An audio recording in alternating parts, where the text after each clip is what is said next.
This is one of the most popular swallows in Cameroon and can be paired with almost everything. So hi guys, you're welcome. In today's video, I'll be showing you how to make fufu corn.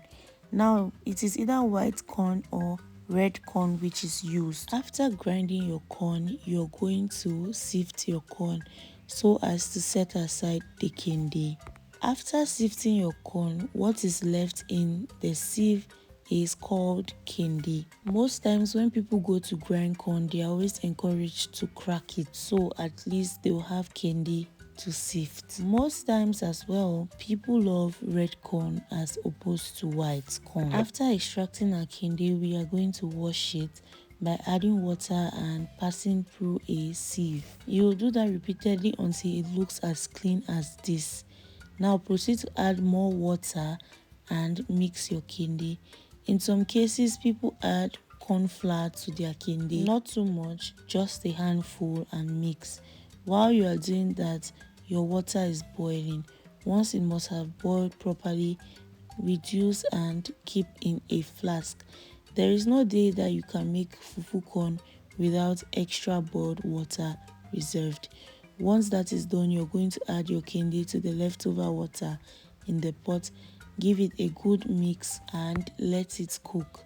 Most times people ask, how do you know if your kinde is ready so you can proceed with the next step? Do you see how light it is at the beginning? Your eyes would tell you that your kinde is ready, because in the course of mixing, in the course of cooking, it becomes thicker, and you're going to raise your spoon at some point and you will see, like in this situation, your kinde is already thick. It is coming up.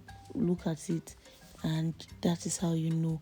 Now proceed to add your flour, your corn flour, immediately. My sister was adding this, but she was not fast enough, so my mother had to help her add everything to the pot, because it is at this point that you can either end up with smooth fufu corn or very lumpy fufu corn. Take note that it is from the beginning, and once that happens, it is almost or nearly impossible to get rid of the extra lumps in your fufu corn. So this is the part where she added everything. Repeatedly, I'll say, when adding your corn flour to your pot, make sure to be fast. So after adding it, you're going to mix properly and then proceed to add water.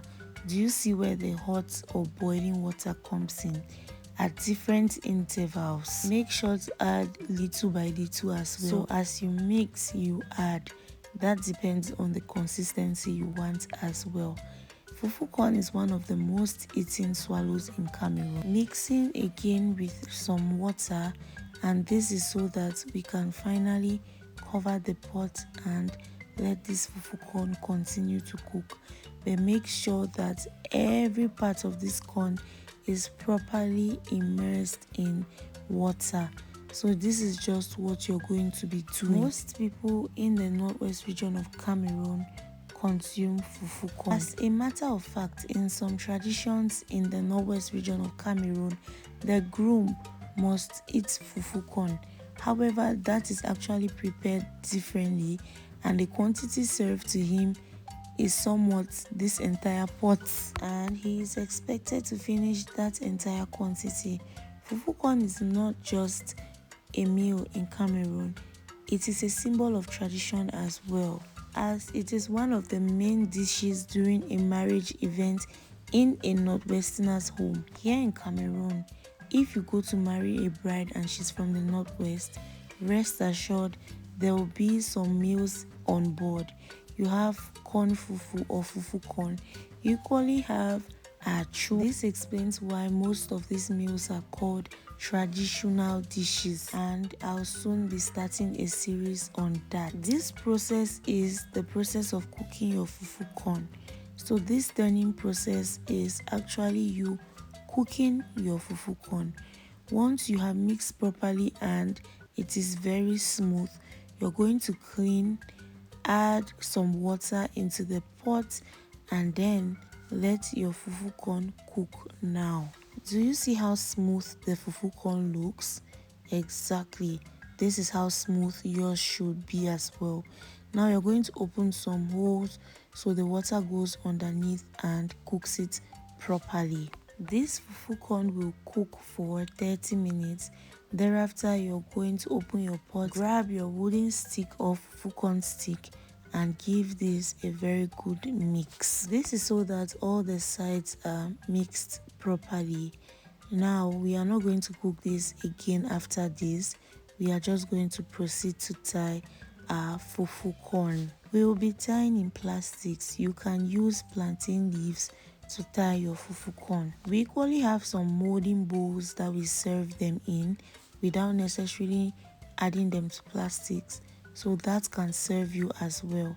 When tying your fufu corn, make sure to do it away from your body and away from your neighbor's body. The scar from fufu corn is the type of scar that you will never forget. After tying, this is what we have, and you can serve with whatever. The leftover part is called the biscuit and it is very tasty, but if you do not want to eat it, add water immediately so it boils and easily comes off the pot. Thank you so much for watching.